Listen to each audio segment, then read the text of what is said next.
Hey, comic lovers, EMoney and the old man back with you again.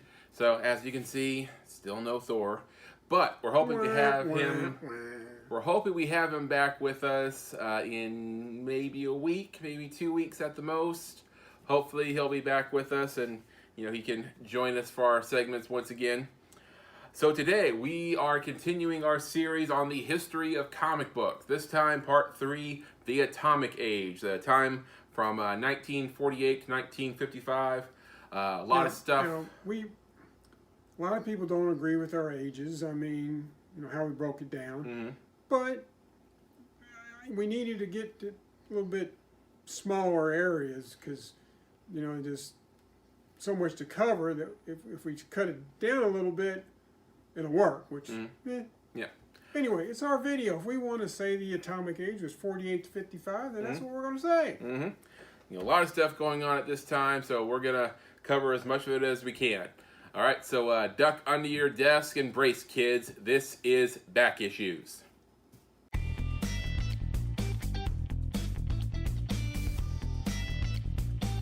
All right, so before we get started today, don't forget to subscribe to our channel, turn on your notifications, give us a thumbs up, and if you like, leave us a comment. We'd like to know you guys are out there and that you like what we're doing. If you don't like what we're doing, just shut up. Yeah, keep it to yourself. All right, so we're getting into the Atomic Age, 1948 to 1955. Now, World War II was over. The troops were home.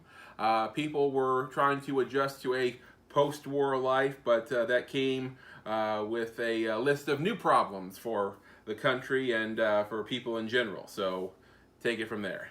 All right, so starting out, I'm going to paraphrase a web creator named David Good. Mm-hmm. He said, "You could tell us the Atomic Age when the villains have turned in their swastikas for the hammer and sickle." Now, the Atomic Age is sometimes referred to as the Lost Age of comics, and that'll be pretty understandable in the next couple of minutes. With the use of nuclear weapons at the end of World War II and the fear and trepidation of the trepidation of the arms race that followed, superheroes mostly stepped aside. They made room for science fiction, horror comics. Western and war comics also became popular during this time period. Now, some of the big hitters, like Superman and Batman, they survived the Atomic Age. Some of them suffered a slow fade out, like my man Captain America.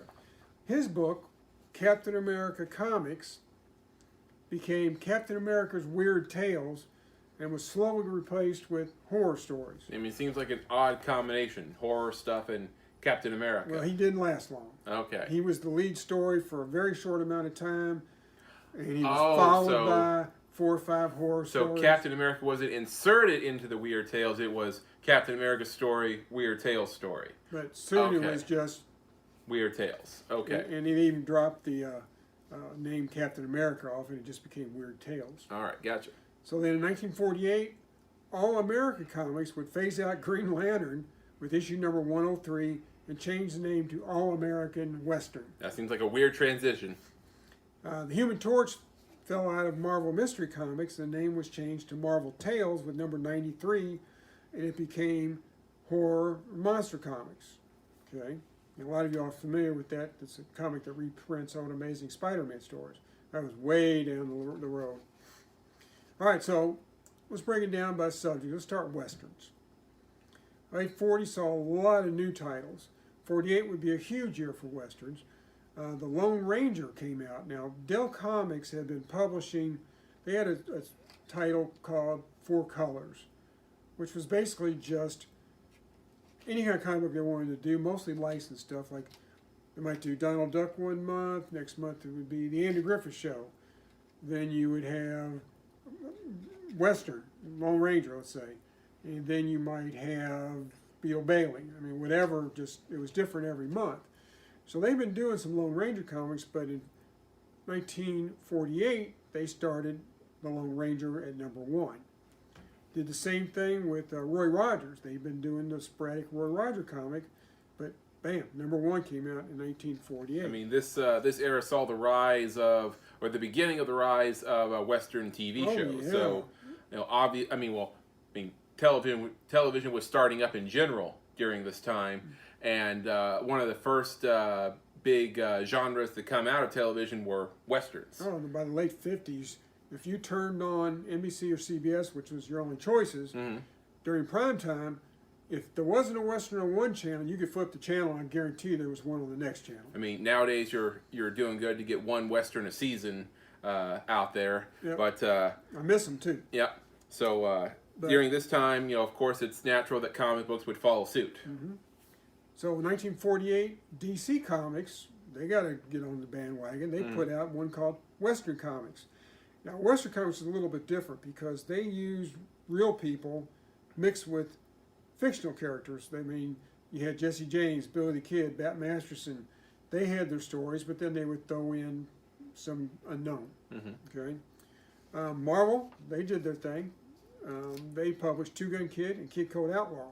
Now, both of those titles ran for a long time, into the late 70s.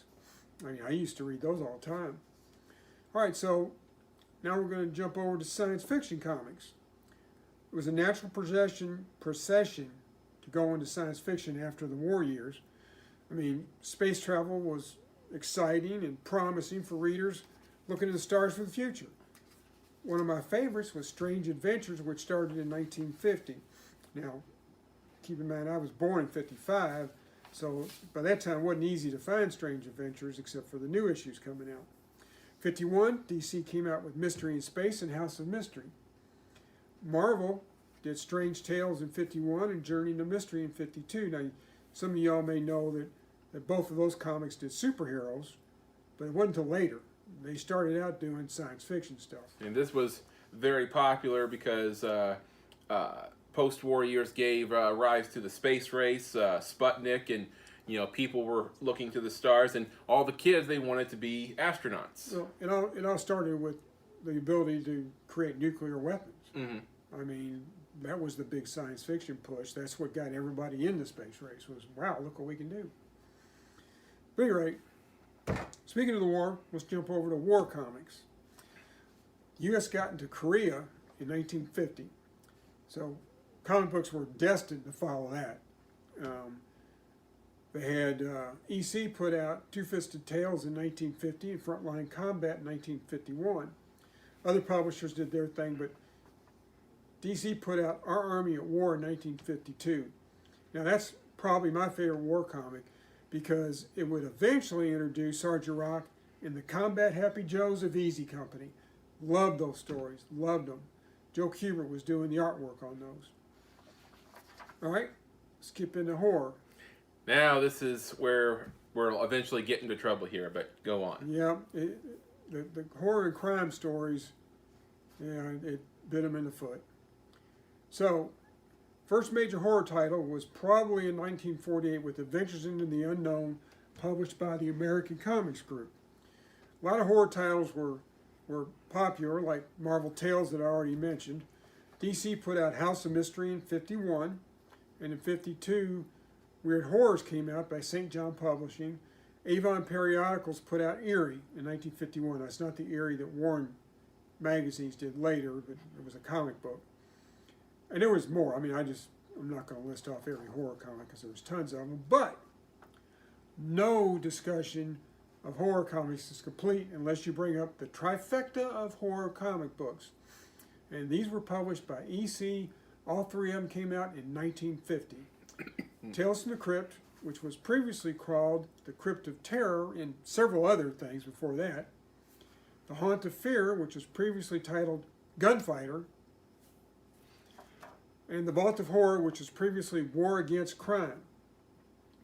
Now, nowadays, all of these comics would have started with number one, but back then, they didn't get the power of the number one issue. I mean, for one thing, people weren't really collecting them. They were reading them and then they disappeared. But nowadays, every time they don't even have to change the title. They'll just start a title over with number one just to get the sales up. But at any rate, so I can't talk about the atomic age of comics without talking about censorship. So if you don't want to hear some preaching or my venting, you might want to skip ahead to the last 3 or 4 minutes of this video because I'm about to go off. Now, some people have heard of a book called Seduction of the Innocent. Mm. It was by Dr. Frederick Wortham. And if you're booing out there, yeah, you should. But that's really not where all the censorship crap started. You got to go back a few years to 1940. Now, this may not be exactly when it started, but it's a good starting point. A guy named Sterling North, who was a book reviewer for the Chicago Daily News, wrote an editorial, and I'm going to read you part of it. In a minute. Stand by. All right, here we go. All right. Badly drawn, badly written, and badly printed. A strain on the young eyes and young nervous systems.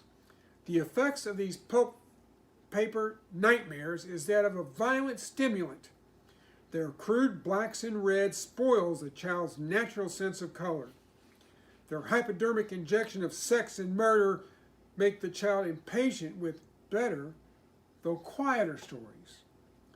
Unless we want a coming generation even more ferocious than the present one, parents and teachers throughout America must band together to break the comic magazine.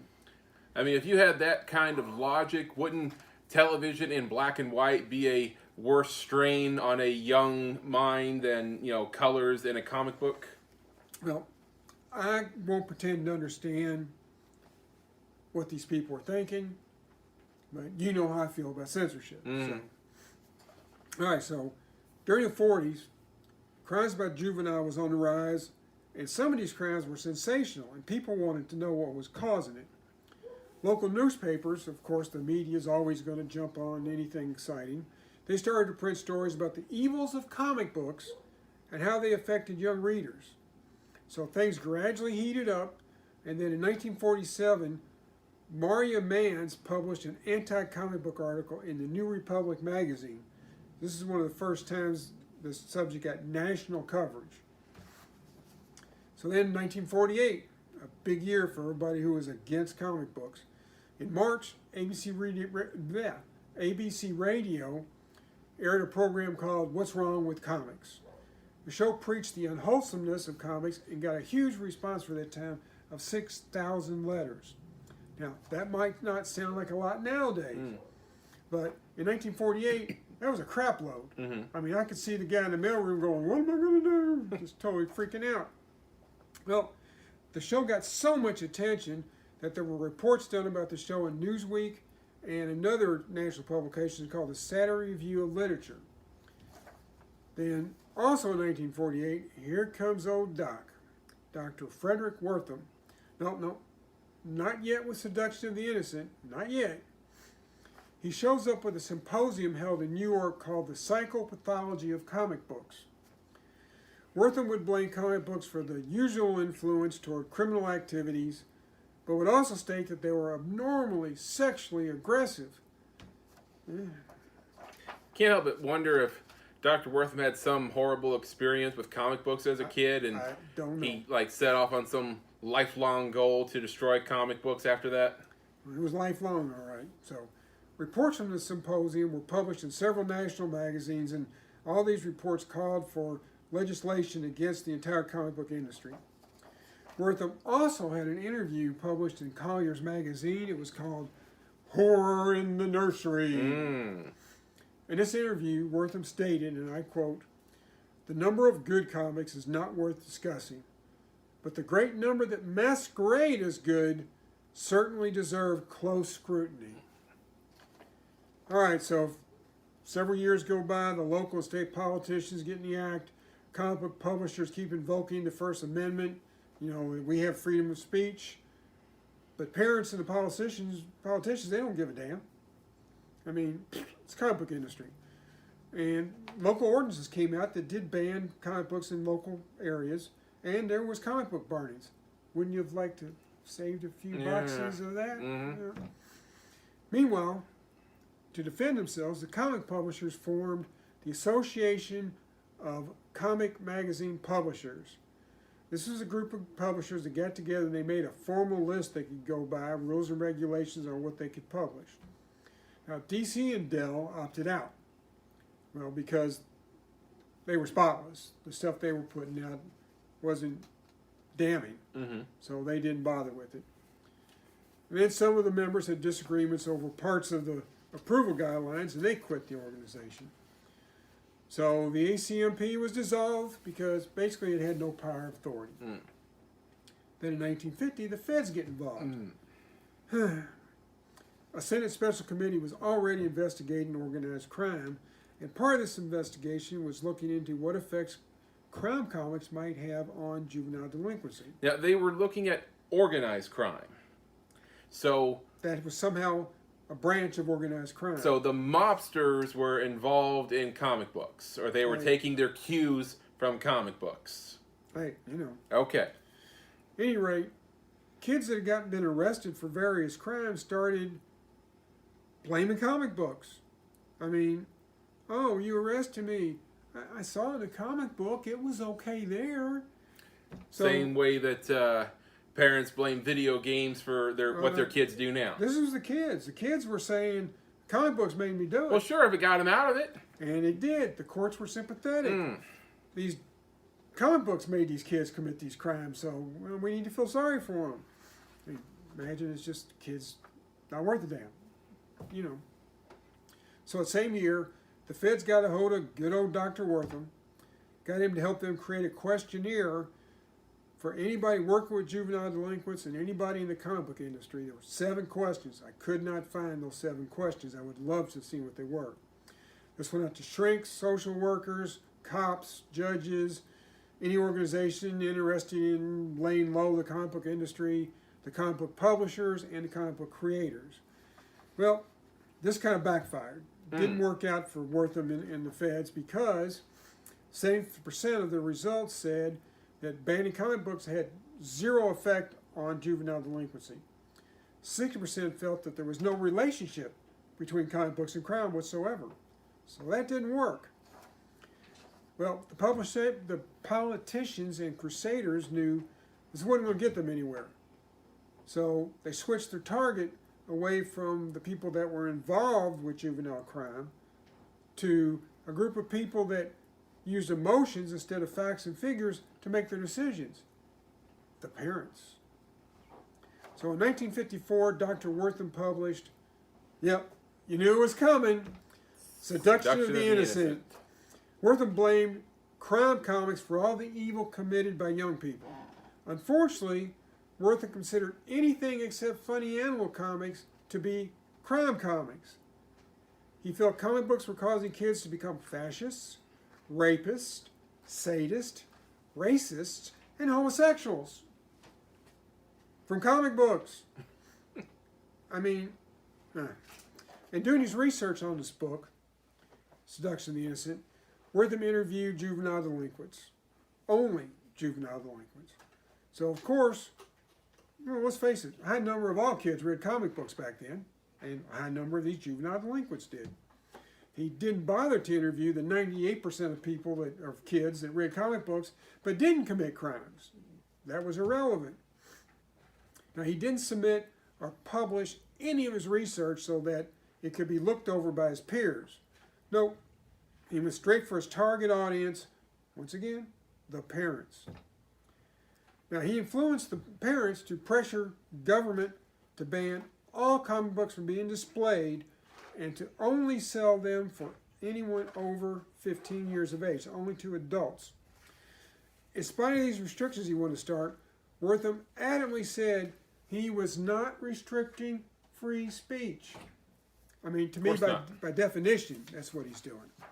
But at any rate, now he didn't really pay attention to Dell Comics, and he just grouped them in with everybody else. Now, Dell was doing licensed characters like Roy Rogers and Donald Duck and stuff like that, but he grouped them all in together.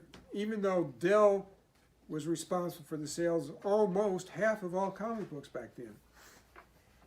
Now, parents, they're fearful that Wortham's right and that their little darlings are going to turn into these monsters because they're reading comic books.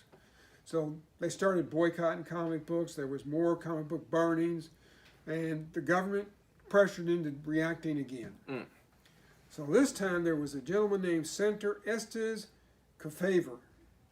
I'm not sure if I pronounced that right. He had already been leading a Senate investigation into organized crime, so he headed up the Senate subcommittee to investigate juvenile delinquency. And they subpoenaed people from all areas of the industry, all areas of shrinks, and you name it. And keep in mind, the Senate is supposed to be neutral in this, but it was 100% clear that they were pushing to bring peace of mind to angry parents. They just wanted to appease the parents and destroy the comic book industry. Now, one of the highlights of the hearings, and probably the most damaging, was the submission of evidence of Crime Suspense Stories number 22, which had just recently been published. Bad timing. Mm-hmm. The bloody axe and severed head on that cover pretty much put the period to the end of the discussion.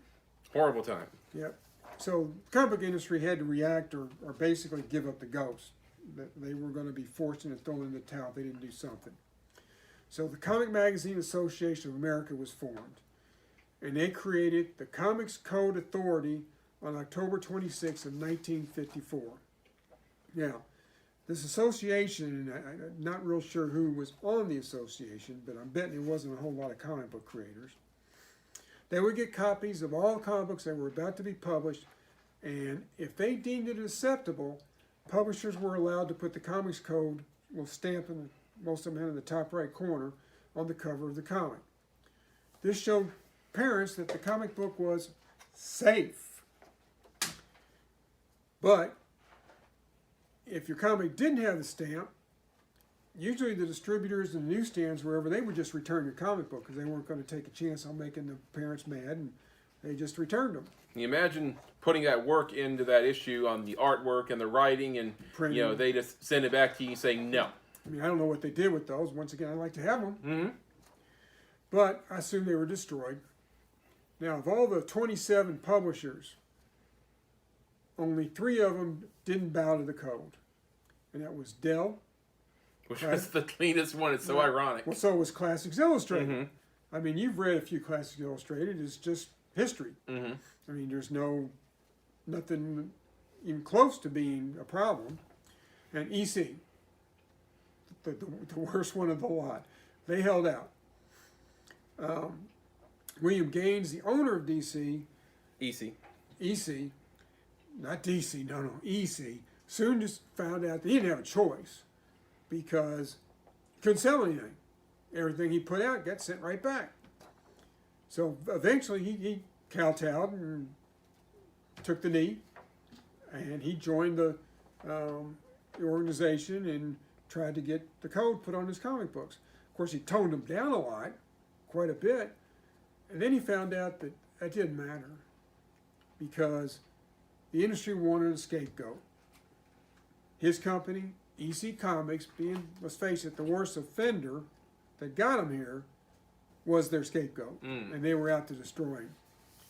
So Gaines, once he realized that, he got out of the association, left the comic book industry. Altogether. Well, kind of. He took one comic book, Tales Calculated to Drive You Mad, turned it into Mad Magazine. Was that a finger at Dr. Wortham, that title? Maybe. I'd like to think it was. Mm-hmm. And the rumor is that he made that move and didn't just start a whole new magazine because he wanted to keep Harvey Kurtzman, who had been a really popular creator on the Tales Calculated to Drive You Mad. So kept him, and Mad became very popular. So in 1955, the Senate comes along and says, all right, we're satisfied. The code's good, it's all working out. So how do you think our old buddy Dr. Wortham felt about that? Probably wasn't enough. No, he wasn't having it. He wanted comics to be sold to people over 15, period. He felt the code was a conspiracy by the comics industry to fool parents and to keep publishing the same old stuff. He felt that the very medium of comics was bad for kids. He stated that word balloons made it hard for kids to read prose.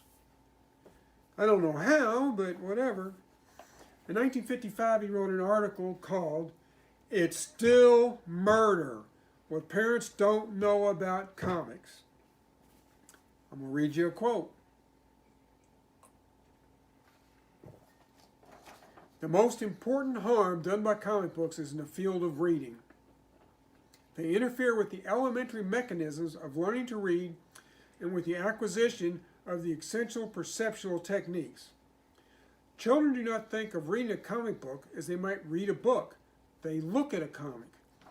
They become picture gazers because they can get the main points of the stories from the pictures alone without bothering to read the words.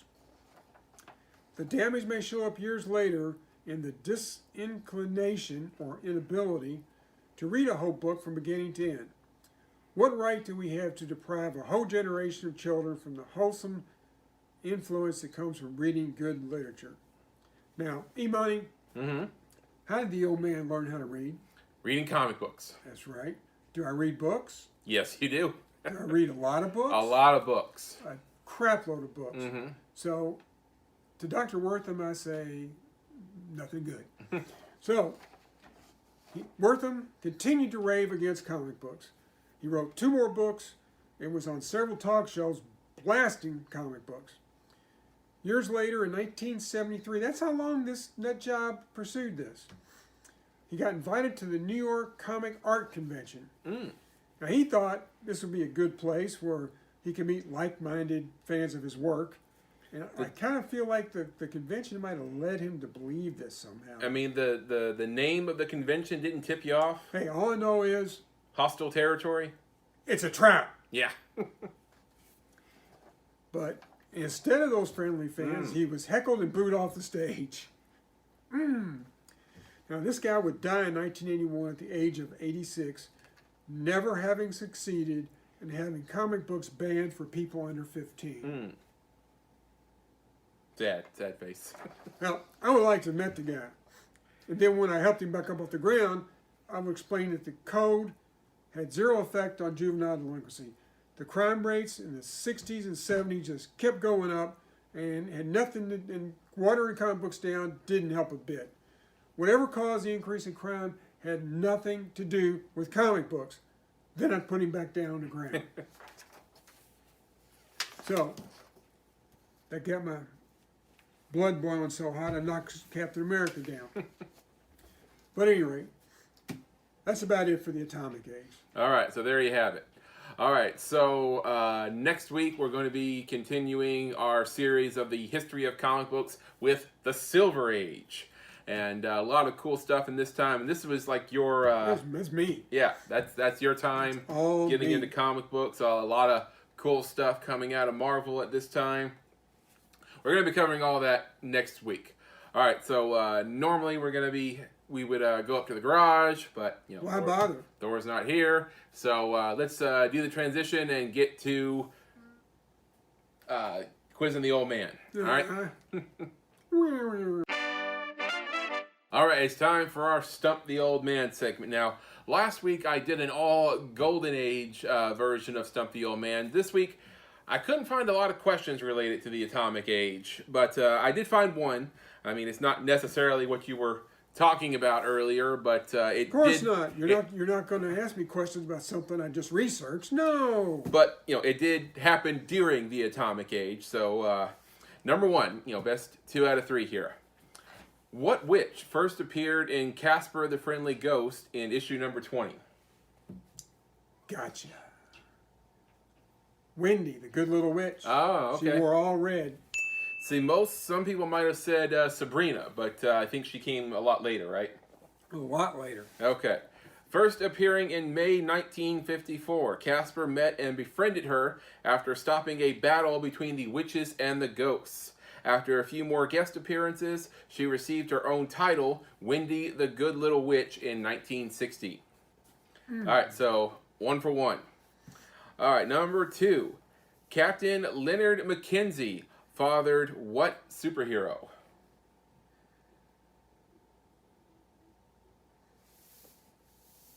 Okay. So, I got a feeling that since you just are focusing on the father, that's got something to do with the character. So, a couple of guys had human fathers. A couple of the fish guys, Aquaman, Namor the Submariner, had human fathers. And the Aquaman movie, I swear the name of his dad comes up in that. And I don't recognize it as being that. So I'm going to guess Namor the Submariner. That is correct. Oh. After Princess Finn of Atlantis made it with the human sea captain Leonard Mckenzie, she gave birth to the first human Atlantean hybrid, Namor the Submariner. All right, so 2 for 2, so you already won, so this third one is just for funsies. I like it that way. All right, number 3. What villain appeared in the most episodes of the 1960s Batman TV show? You know I hate that show. Yes, but it's still a part of comics history, so... Sadly, but true. All right, the villain who made the most appearances. Well, I think obviously it would be the Joker, but most of the time you don't ask me things with obvious answers. So Catwoman had 3 different actresses. So it had to be a lot of appearances just to get that many actresses involved. So I'm going to go with Catwoman. Incorrect. The Joker appeared in 22 episodes. You jackass. Followed by the Penguin appearing in 21 episodes. And Catwoman, third place, only appearing in 13 episodes. I guess those women just did not like that role. Well, I think Lee Merriweather only appeared in the Batman movie. So she doesn't count towards the 13 episodes. So it's only... Really? Yeah. Julie Newmar and Eartha Kitt count for those 13, I guess.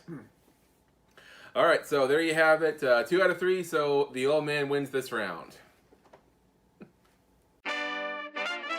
All right, that about does it for this episode. But before we go, a little bit about what we're going to be doing next week. Like we said, we're going to be continuing our series on the history of comic books with the Silver Age. A lot of cool stuff to come out of that era, so looking forward to that. Also, let you know a little bit about all the content we have on this channel. It's a lot of cool stuff. We have this show, the back issues with EMoney and the Old Man. Also, we have our video reviewing comic books every Wednesday. We're not going to review every comic book that comes out on Wednesdays. I'll tell you what we're reviewing now is extremely expensive. Yeah, it's a lot. So any of you comic book publishers out there that want to send us free comic books, then let us know, and trust me, if you send them, they will be reviewed. Yep. So there's that video every week. Also, our Boxed Heroes unboxing every month. We're going to be opening up whatever Boxed Hero sent us. It's usually a lot of cool stuff. That's about due, isn't it? We're about due for one. I think it's on the way. Excuse me. Also, we have our reaction videos. Right now, we are in the middle, or not in the middle, right at the beginning of WandaVision on Disney+. We just posted our reaction to the first 2 episodes that they dropped. Yeah, that was it's very interesting. It's definitely a different take on a superhero. Absolutely. So if you've not checked that out, you need to go to Disney Plus and give it a look because it's definitely a good show. So this Friday, a new episode comes out. We're going to be doing our reaction video of that, and plus all the other cool shows that are coming out this year. On MCU and Disney Plus, you have Falcon and the Winter Soldier, then Loki, or maybe vice versa. I don't remember what order they're coming out in. Whatever order Disney Plus wants to put them out in. Yep, but a lot of cool stuff. So if you haven't subscribed to our channel yet, do that, and you can see all of our latest episodes and get notifications for those. And we'd love to have you on our subscribers.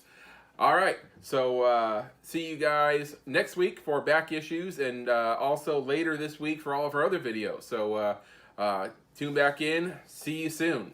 Excelsior. True believers, if you see something that you don't think is good, it's not appropriate, put it down. Change the channel. Walk away. Don't make the decision for somebody else whether or not they should see it or not. That's my take on it.